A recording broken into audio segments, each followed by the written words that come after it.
Vamos começar destacando o fascículo anterior esquerdo. A gente sabe que ele vai pegar essa região proximal do septo interventricular. Ele também vai poder permitir a despolarização rápida da parede ventricular responsável pelo trato de saída, ou seja, de onde que origina a artéria aorta. Então essa porção fica por conta dele. E se ele está bloqueado, a gente sabe que não vai ter um atraso significativo na despolarização do ventrículo como um todo, porque o ventrículo esquerdo ainda tem aquele segundo ramo que a gente acabou de ver, que é o fascículo posterior. Beleza? Então vamos começar a discutir os critérios de.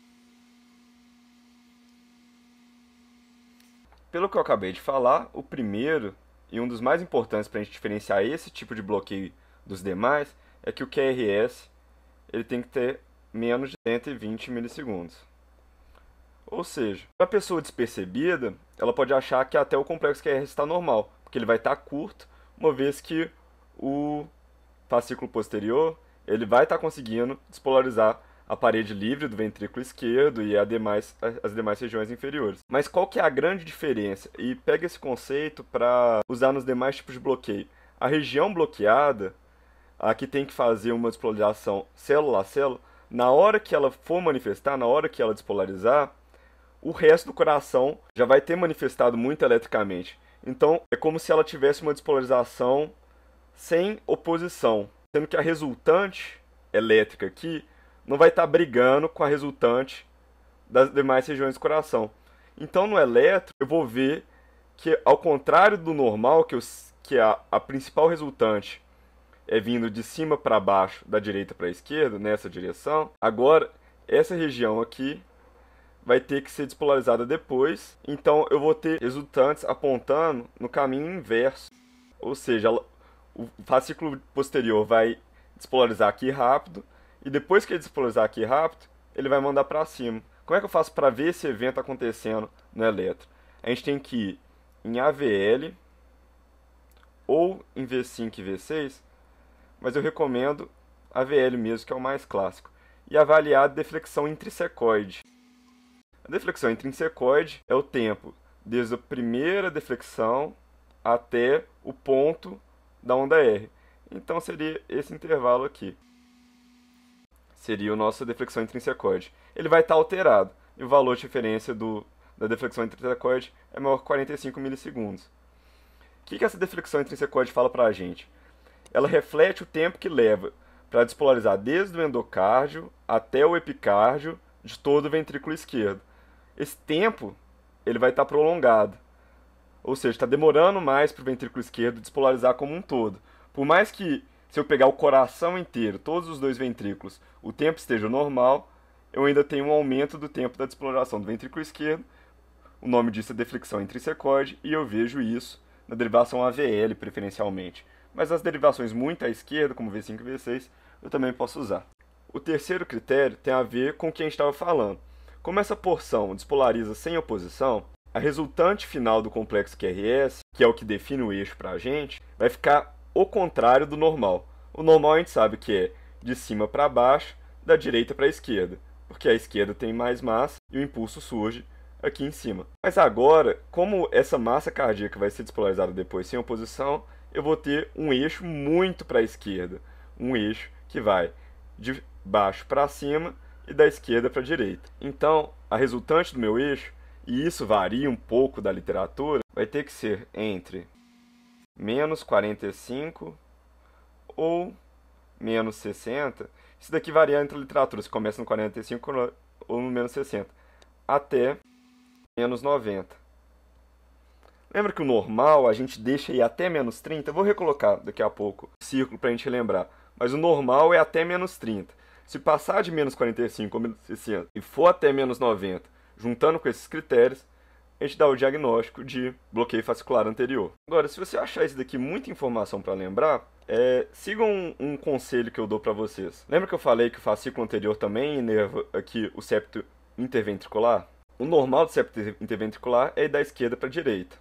Mas ele faz isso de baixo para cima. Ele é o contrário do normal. Quando eu tenho essa perda do fascículo anterior, eu vou ter uma resultante aqui do septo interventricular de cima para baixo, da esquerda para a direita. Com isso, vai aparecer um padrão Rzinho, Szão, nas derivações inferiores. O que a gente lembra é D2, D3 e AVF.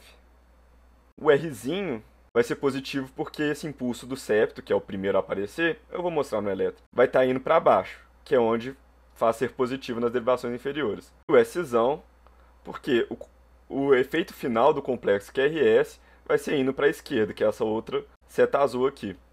Então, se você juntar essas duas setas azuis, essa primeira e essa segunda, eu vou ter a morfologia RS em derivação inferior. Pegou um elétron, está suspeitando de bloqueio fascicular anterior, é só olhar para D2, D3, AVF. Se as três estiverem negativas, tem um desvio importante para a esquerda, a gente vai fazer isso junto, e aí basta conferir na derivação AVL se a deflexão intrínsecoide está acima de 45 milissegundos. Vamos colocar isso no elétron para a gente poder fazer junto.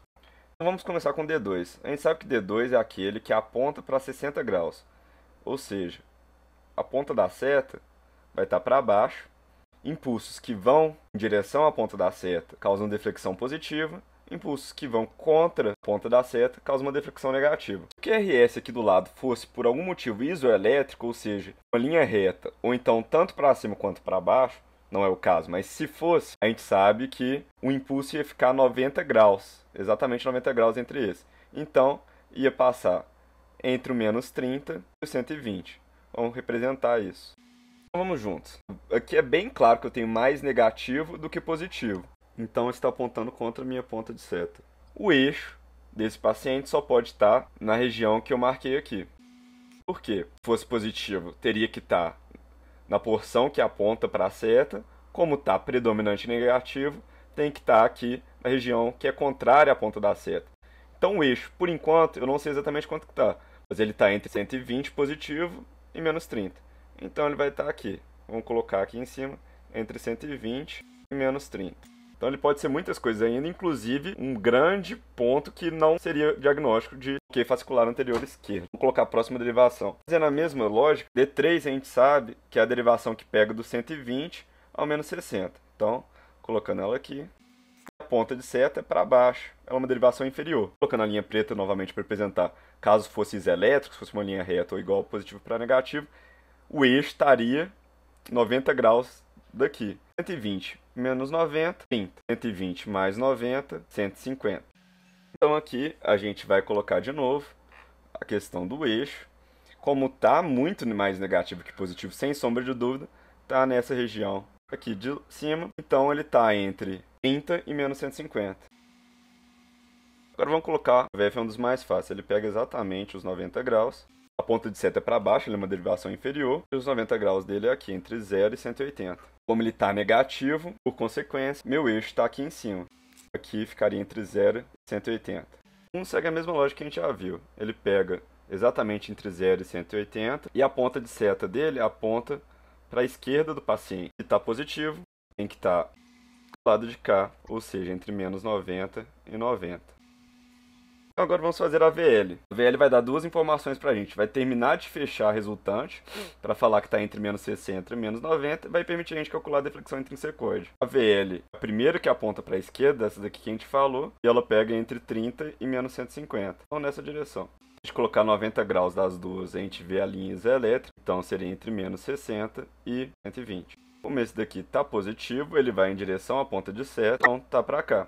Quem quiser pausar e olhar com calma, se a gente pegar todos esses círculos e sobrepor um ao outro, obrigatoriamente o eixo do nosso paciente, a resultante, vai estar entre o menos 60, quem falou pra gente foi o AVL, e o menos 90, que quem falou foi o D1. Entre esses dois. Fazendo a interseção só esses dois, você já vê que já preenche o critério de estar entre menos 60 e menos 90. Os outros eu fiz para mostrar para vocês como sempre é concordante. Não tem como eu pegar uma derivação e não ser o eixo entre essas duas opções aqui. Agora vamos calcular a deflexão intrínsecoide. A gente começa aqui na metade desse quadradinho, um pouco menos que a metade, e vai até quase o final desse outro. Eu tenho quase 2 quadradinhos, eu vou ter aqui pelo menos uns 65 milissegundos. O valor de referência é 45, para ser 45, eu poderia ter no máximo um pouquinho mais que um quadradinho de distância entre os dois. Eu tenho quase 2 quadradinhos inteiros, então a deflexão intrínsecoide está aumentada. Então esses são os critérios diagnósticos, muito detalhadamente falando. Que nem eu falei, usa a minha técnica. Pega D2, D3 e AVF. Todos os 3 negativos, bloqueio fascicular anterior até que se prove o contrário. Quer tirar dúvida do coração? Olha a VL.